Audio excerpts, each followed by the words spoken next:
ሰላም ጤና ይስጥልን የተከበራችሁ አድማጮቻችን ከማሻ ኤፍኤም 103.8 ሬዲዮ ጣቢያ የሰዓቱን ዜና ወደ እናንተ እናደርሳለን። በቅድሚያም አርዕስተ ዜና።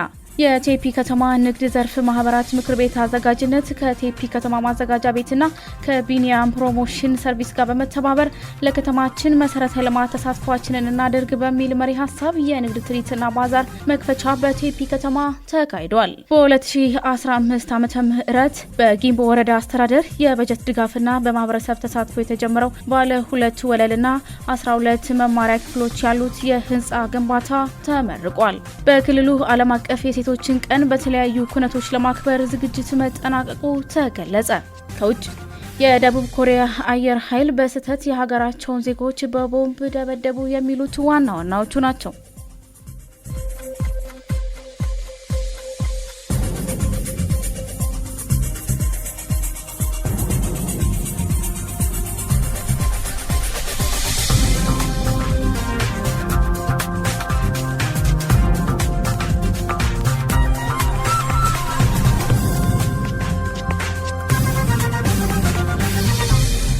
ወደ ዝርዝሩ እናልፋለን። ከዜናዎቹ ጋር ትግስት በዛብኝ።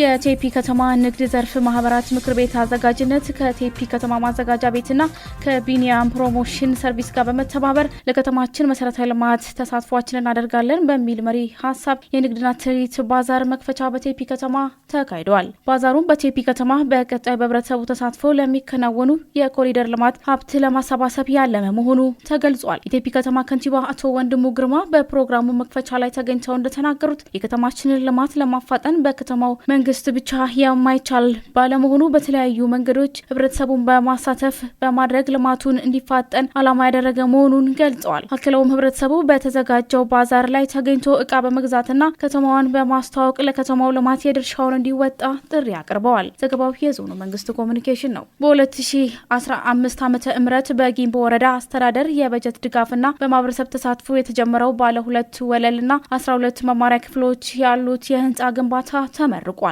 በምረቃ መርሃ ግብሩ ላይ በደቡብ ምዕራብ ኢትዮጵያ ህዝቦች ክልል ምክትል ርዕሰ መስተዳድር ማዕረግ የማህበራዊ ክላስተር አስተባባሪና የትምህርት ቢሮ ኃላፊ አቶ አልማው ዘውዴ፣ የቢሮ ምክትል ኃላፊ ዶክተር ደስታ ገነሚና ከዞን እስከ ወረዳ የሚገኙ ባለድርሻ አካላት ተገኝተዋል። የጊምቦ ሁለተኛ ደረጃ ትምህርት ቤት በ1943 ዓ.ም በሳር ቤት የጀመረውን የመማር ማስተማር ስራ በ1952 ዓ.ም በመደበኛ የትምህርት ቤት እውቅና በማግኘት ወደ ስራ ገብቷል ብለዋል። የህንጻ ግንባታው 24 ሚሊዮን ብር የፈጀ ሲሆን በቀጣይ ትምህርት ቤቱ አዳሪ ትምህርት ቤት ለማድረግ እቅድ መኖሩን ተገልጿል። ትምህርት ቤቱ ከተለያዩ የወረዳ ቀበሌዎች የሚመጡ በርካታ ተማሪዎችን ተቀብሎ ያስተማረም ቆይቷል። የትምህርት ቤቱ የደረጃውን ጠብቆ መገንባት የትምህርት ጥራትን የማረጋገጥ አንጻር ጉልህ ሚና ይጫወታል ተብሎ ይጠበቃል። ዘገባው የቦንጋ ኤፍኤም ነው። በክልላችን የሴቶችን ተሳትፎ ተጠቃሚነትና አበርክቶ ጎልቶ እንዲወጣ ሰፊ ስራዎች እየተሰሩ መሆኑን የደቡብ ምዕራብ ኢትዮጵያ ህዝቦች ክልል ብልጽግና ፓርቲ ጽፈት ቤት ኃላፊ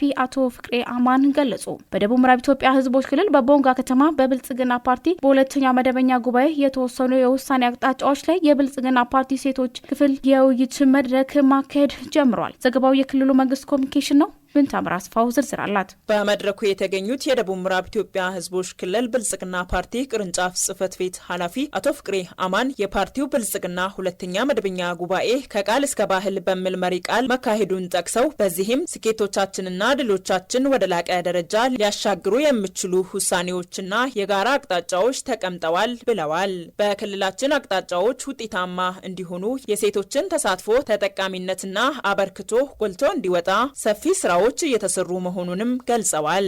የብልጽግና ፓርቲ የበለጸገች ኢትዮጵያን እውን ለማድረግ በሚያደርገው ሁሉ አቀፍ ርብርብ በሴቶች ክንፍ ግንባር ቀደም መሪነት የሴቶችን ተሳታፊና ተጠቃሚነት ለማሳደግ እየተደረገ እንደሚገኝም አብራርተዋል። ስለሆነም ብልጽግና ሁለተኛ መደበኛ ጉባኤ ውሳኔዎችና አቅጣጫዎች ለክንፍ አባላትና ደጋፊዎች በማሳወቅና የጋራ መግባባት በመፍጠር የሚነሱ ሀሳቦችን በመቀበልና ችግሮችን በመፍታት የትልሞቻችንን አፈጻጸም ወደ ላቀ ደረጃ ለማሸጋገር ይህ መድረክ የማይተካ ሚና እንዳለውም አስገንዝበዋል። የብልጽግና ፓርቲ ሴቶች ክንፍ ስራ አስፈጻሚ አባልና የአዲስ አበባ ብልጽግና ሴቶች ክንፍ ኃላፊ ወይዘሮ የሺወልድ ፓርቲያችን ብልጽግና ሁለተኛ መደበኛ ጉባኤ በውጤትና በስኬት ታጅቦ በተጠናቀቀበት ማግስት የሚደረግና እንደ ሀገር ሊያሻግሩ የሚችሉ መላው ህዝብ ሊፈጽማቸው የሚገባቸው በርካታ ውሳኔዎች መወሰኑን ተናግረዋል። የመድረኩ ዋና ዓላማ ሴቶች በሁለተኛ ብልጽግና ፓርቲ መደበኛ ጉባኤ የተወሰኑ ውሳኔዎችን በተገቢው በመፈጸም ሁለንተናዊ ብልጽግና ማረጋገጥ እንዲቻልም ለማድረግ ያለመ ውይይት መሆኑንና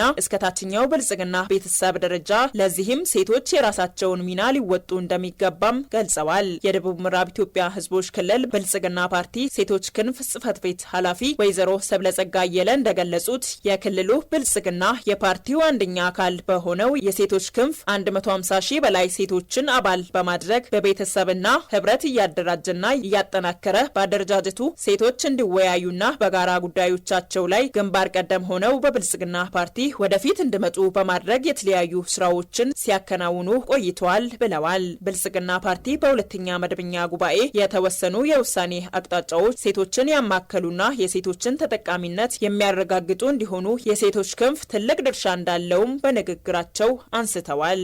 ኢትዮጵያ በሀገር ውስጥ ተተኳሽ ከማምረትም አልፋ ወደ ውጭ የመላክ አቅም ማሳደጓን ጠቅላይ ሚኒስትር ዶክተር አብይ አህመድ ገለጹ። ጠቅላይ ሚኒስትሩ የሆቺን ጥይትም አፍሪካ በጎበኙበት ወቅት ኢትዮጵያ እንደ ታላቅ ሀገር ራስን የመቻል ጉዞዋን በማጠናከር ስልጡን የትውልድ ቅብብሎች ማረጋገጥ እንደሚገባት ተናግረዋል። ኢትዮጵያ ከዚህ ቀደም በሀገር ውስጥ ተተኳሽ ጥይቶችን የማምረት ሙከራዎች ብታደርግም ከዛሬ 3 ዓመት በፊት ድረስ ከውጭ በማስገባት ላይ ተመሰርቶ እየተሰራ ነው ብለዋል። አሁን ኢትዮጵያ በሀገር ውስጥ ተተኳሽ ከማምረት አልፋም ወደ ውጭ የመላክ አቅም አሳድጋለች ብለዋል። ይህ እርምጃ በሙሉነት የተገነባና በሚገነባ የታጠቀ የአገር መከላከያ ሰራዊትን ከማረጋገጥ አንጻር አበረታች ስራ ስለመሆኑም ጠቅሰዋል። ከመከላከያ ግብዓቶች ባሻገር ሀገራዊ የራሷን ምግብ፣ መድኃኒትና አልባሳት በበቂ ሁኔታ በማምረት እውነተኛ በራስ መተማመን ማረጋገጥ እንደሚገባትም ነው ያገለጹት። ዘገባው የፋና ብሮድካስቲንግ ኮርፖሬት ነው። የኢትዮጵያ የአካል ድጋፍ አገልግሎት 1.4 ሚሊዮን ዶላር ዋጋ ያላቸው የአካል ድጋፍ ማምረቻ ግብዓቶችን በድጋፍ አገኙ። ድጋፉን ያደረገው የጂዊሽ ጆይንት ኢንዱስትሪዎች ግሪድ ኮሚቴ ነው ተብሏል። የጤና ሚኒስትር ዶክተር መቅደስ ዳባ በርክክቡ ስነ ስርዓት ላይ እንዳሉት ድጋፉ የአካል ድጋፍ ለሚያስፈልጋቸው ወገኖች ሰው ሰራሽ አካል ተደራሽ ለማድረግ ያግዛል። በተጨማሪም አካታች የጤና አገልግሎት ተደራሽ ለማድረግ የተያዘውን ግብ ለማሳካት የበኩሉን አስተዋጽኦ ያበረክታል ማለታቸውን የኢትዮጵያ ዜና አገልግሎት ዘግቧል። በኢትዮጵያ የእስራኤል አምባሳደር ዶክተር አብርሃም ንጉሴ በበኩላቸው ሁለቱም ሀገራት በጤናው ዘርፍ በርካታ የትብብር መስኮች በጋራ እየሰሩ መሆኑን ተናግረዋል። ዘገባው የኢትዮጵያ ዜና አገልግሎት ነው። በክልሉ ኪነ ጥበብ ለህዝቦች ትስስርና ለገዢ ትርክት ግንባታ ያለውን ትኩረት ሚና ለማሳደር የተሰራ መሆኑ ተገለጸ። ኪነ ጥበብና ስነ ጥበብ ለህዝቦች አብሮነትና ለገጽታ ግንባታ በሚል መሪ ቃል በደቡብ ምዕራብ ኢትዮጵያ ህዝቦች ክልል መንግስት ባህል ቱሪዝምና ስፖርት ቢሮ ለሁለተኛ ጊዜ የተዘጋጀው ክልላዊ ውድድር በዳውሮ ዞን ተርጫ ከተማ እየተካሄደ ይገኛል። ዘገባው የደቡብ ሬዲዮና ቴሌቪዥን ድርጅት ዋካ ቅርንጫፍ ነው። ሄርሜላ ታይቶ በመርሃ ግብሩ የተገኙት የደቡብ ምዕራብ ኢትዮጵያ ህዝቦች ክልል ባህል ቱሪዝምና ስፖርት ቢሮ ኃላፊ አቶ ፋንታውን ብላቴ ባስተላለፉት መልእክት ኪነ ጥበብ የሰው ልጅ የሚኖርበትን ዘመንና ጊዜን መሰረት አድርጎ የአኗኗር ሁኔታን በስነ ጽሁፍ፣ ሙዚቃ፣ ስነ ጥበብ፣ ቲያትር፣ በሲኒማ የሚገልጽበት ኪነ ጥበብ ዘርፍ መሆኑን ተናግረዋል። ኪነ ጥበብ የሰዎች ለሰዎች ትስስርን የሚያጠናክር እንደሆነም የተናገሩት የቢሮ ኃላፊ ዘርፉ ለዘላቂ ሰላምና አንድነትም ትልቅ ሚና እንዳለው አብራርተዋል። ኪነ ጥበብን ለህብረ ብሔራዊነትና ለሀገር ትርክት ግንባታ መጠቀም እንደሚገባም አቶ ፋንታውን አስረድተዋል። የቢሮ ምክትል ኃላፊና የባህልና ቱሪዝም ዘርፍ ኃላፊ አቶ አክሊሉ ለማ በበኩላቸው ኪነ ጥበብና ስነ ጥበብ በማህበራዊ ኢኮኖሚያዊና ፖለቲካዊ እንቅስቃሴ ላይ የሚጫወተው ሚና ትልቅ መሆኑን ተናግረዋል። ይህ ውድድር ዋና ዓላማ አድርገው ያነገበው አዳዲስና ነባር የጥበብ ቤተሰብ ለማፍራትና ቀጣይ በሀገር ደረጃ ለሚካሄደው የኪነ ጥበብ ስነ ጥበብ ውድድር ብቁና ወሳኝ የጥበብ ቤተሰብ ለመመልመል እንደሆነም አስረድተዋል። የደቡብ የደቡብ ምዕራብ ኢትዮጵያ ህዝቦች ክልል ምክትል አፈ ጉባኤ ክብርት ወይዘሮ ፀሐይ ደርጫ ቢሮው በመንግስት የተሰጠውን ተልዕኮ ለማሳካት በርካታ ተግባራትን በማከናወን ላይ እንደሚገኝ አብራርተዋል። የኪነ ጥበብና ስነ ጥበብ ውድድሩ ለ2 ቀናት የሚካሄድ ሲሆን የስዕል፣ የውዝዋዜ፣ የትወና፣ የቁንጅናና ሌሎችም የጥበብ ስራዎች ለታዳሚዎች እንደሚቀርብ ታውቋል። ውድድሩን የወላይታ ሶዶ ዩኒቨርሲቲ ደውሮ ታርጫ ካምፓስ የአዋሳ ትምህርት ኮሌጅ መምህራንና እንዲሁም የጨዳ ቴክኒክና ሙያ ኮሌጅ መምህራን በዳኝነት ይመሩታል። አጠቃላይ በክልሉ የሚገኙ 6ቱም ዞኖች በውድድሩ የተሳተፉት ሲሆን የ6ቱም ዞን የባህል ቱሪዝምና ስፖርት መምሪያ ኃላፊዎችን ጨምሮ ሌሎችም ጥሪ የተደረገላቸው እንግዶች ተገኝተዋል። የብሔራዊ በጎ ፍቃድ ማህበረሰብ አገልግሎት የ12ኛ ዙር የስልጠና መርሃ ግብር በዋቻሞ፣ ጅማ፣ ወራቤና አዲግራት ዩኒቨርሲቲዎች ተጀምሯል። የሰላም ሚኒስቴር ባለፉት 5 ዓመታት ከፍተኛ ትምህርት ተቋማት ትምህርታቸውን ያጠናቀቁ በጎ ፍቃደኛ ወጣቶችን በማሳተፍ በስነ ምግባር፣ በክህሎትና በስራ ፈጠራ ግንዛቤ የማዳበር ስልጠና በመስጠት የብሔራዊ በጎ ፍቃድ የማህበረሰብ አገልግሎት እንዲሰጡ የማድረግ ስራ እየሰራ መሆኑን ገልጿል። 3366 በጎ ፍቃደኛ ወጣቶችን በአራቱ ዩኒቨርሲቲዎች ስልጠናቸውን በመውሰድ መጀመራቸውን የሚኒስትሩ መረጃ አመላክቷል። መርሃ ግብሩ ለሰላም፣ ለብሔራዊ መግባባት፣ ለማህበራዊ ትስስርና ሀገራዊ አንድነትን ለማጎልበት ጉልህ ሚና ስላለው ተጠናክሮ እንደሚቀጥል ተገልጿል። ዘገባው የኢትዮጵያ ዜና አገልግሎት ነው።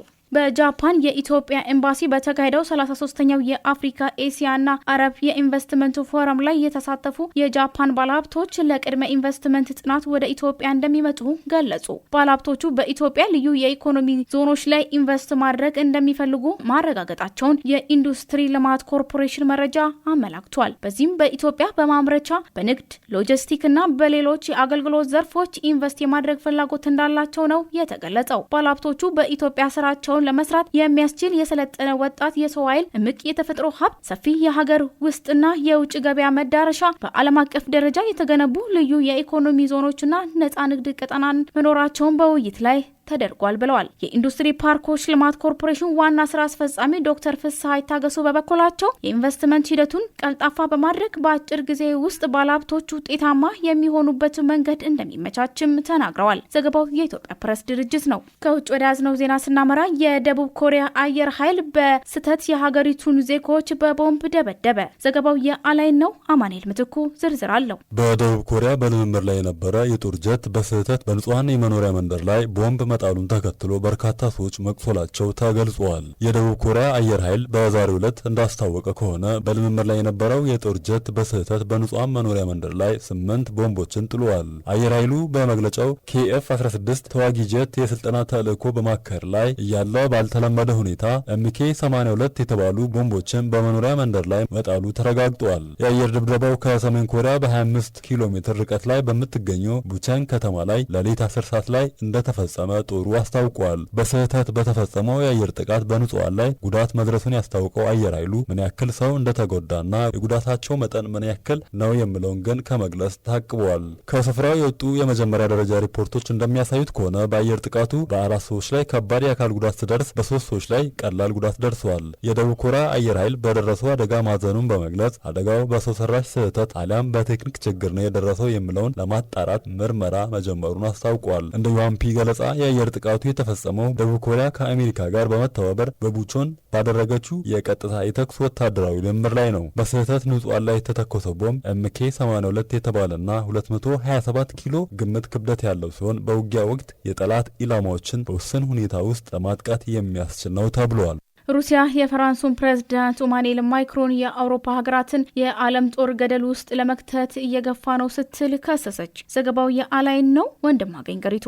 ሞስኮ የአውሮፓ ስጋት ሆናለች ያሉት ማክሮን ፓሪስ በታሪክ ጥፋት የምትገኘውን አውሮፓ በኒውክሌር መሳሪያዎቿ ጋሻ ሆና ለመጠበቅ ዝግጁ መሆኗንም ለሕዝብ ባስተላለፉት መልእክት ተናግረዋል። የዩክሬኑ ጦርነት ወደ ዓለም አቀፍ ግጭት መቀየሩን በመጥቀስ በፕሬዝዳንት ዶናልድ ትራምፕ ፊት ለተነሳቸው ኪየቭ የተጠናከረ ድጋፍ ማድረግ እንደሚገባም አንስተዋል። ትራምፕ ከሩሲያ አቻቸው ቭላዲሚር ፑቲን ጋር ግንኙነታቸውን ለማደስ መፈለጋቸው አውሮፓ ለደህንነቷ አሜሪካ ላይ መተማመን እንደማትችል ማሳየቱን የሚጠቅሱ የአውሮፓ መሪዎች ከሰሞኑ ተከታታይ ምክክር እያደረጉ ይገኛሉ። የሩሲያ ባለስልጣናት በተለይ ከፈረንሳይና ብሪታንያ መሪዎች የሚሰነዘሩ አስተያየቶች አስተያየቶችን ሲያጣጥሉ ሰንብተዋል። ለማክሮን የትናንት ንግግር ምላሽ የሰጡት የሩሲያው ሴናተር ኮንስታንቲን ኮሳቼቪ ማክሮን በተሳሳተ መነሻ ከፍተኛ ስህተት ያለበት ድምዳሜ ላይ ደርሷል። ሩሲያ በዩክሬን ጦርነት የጀመረችውን የአሜሪካ መራሹ ኔቶ ወደ ሩሲያ መስፋፋትን ለማስቆም እንደሆነ ግልጽ ነው ብለዋል። ማክሮን ለዜጎቻቸውና ለአውሮፓውያኑ ያስተላለፉት ያለው መልእክት ምዕራባውያንን ለአዲስ ዓመት ጦርነት የሚያነሳሳ መሆኑንም አብራርተዋል። የቀድሞው የሩሲያ ፕሬዝዳንት ዲሚትሪ ሜድቬዴቭ ደግሞ ማክሮንን የስላቅ ስያሜ ሰጥተው በ2027 ከስልጣናቸው ይነሳሉ፣ ምንም ስጋት አይፈጥሩም ማለታቸውን ሮይተርስ ዘግበዋል። የክሬምሊን ባለስልጣናት ከሰሞኑ ከማክሮን ብሎም ከብሪታንያው ጠቅላይ ሚኒስትር ኪር ስታርመር የሚደመጡ የጦርነት ጉሰማ አስተያየቶች በጠንካራ ወታደራዊ አቅም የሚደገፍ አለመሆኑንና ሩሲያ በዩክሬን የምታደርገውን ግስጋሴ እንደሚያስቆም ተናግረዋል። ሩሲያና አሜሪካ የዓለማችን ቀዳሚዎቹ የኒውክሌር ጦር መሳሪያ ባለቤት ሀገር ናቸው። ያንዳንዳቸው ከ5000 በላይ የኒውክሌር አሬድ ያላቸው ሲሆን ከዓለም ሀገራት የ88 በመቶ ድርሻ ይይዛሉ። ቻይና በ500 ትከተላለች። ፈረንሳይና ብሪታንያ በአንጻሩ ከሞሮኮ በብዙ እጥፍ ዝቅ ያለ አቅም ነው ያላቸው ተብሏል። ፓሪስ 290 ለንደን ደግሞ 225 የኒውክሌር አሬር እንዳላቸው አሜሪካ ሳይንቲስቶች ማህበር መረጃ ያሳያል። ፕሬዝዳንት ፑቲን ባለፈው ዓመት መደበኛው የሩሲያ ጦር ቁጥር በ180 ሺህ እንዲያድግ መወሰናቸው ይታወሳል። ከ1.5 ሚሊዮን በላይ ወታደሮች ያሉት የሩሲያ ጦር በሰራዊት ብዛት ከቻይና በመቀጠል ከዓለም ሁለተኛ ነው። አድማጮቻችን ለሰዓቱ ያዝናቸው ዜናዎች የተከታተላችሁትን ይመስላሉ። ዜናዎችን በመምራት ትዕግስት በዛብህ ነበርኩ። ከቀሪ የሬዲዮ ጣቢያ መሰናዶዎች ጋር መልካም ቆይታ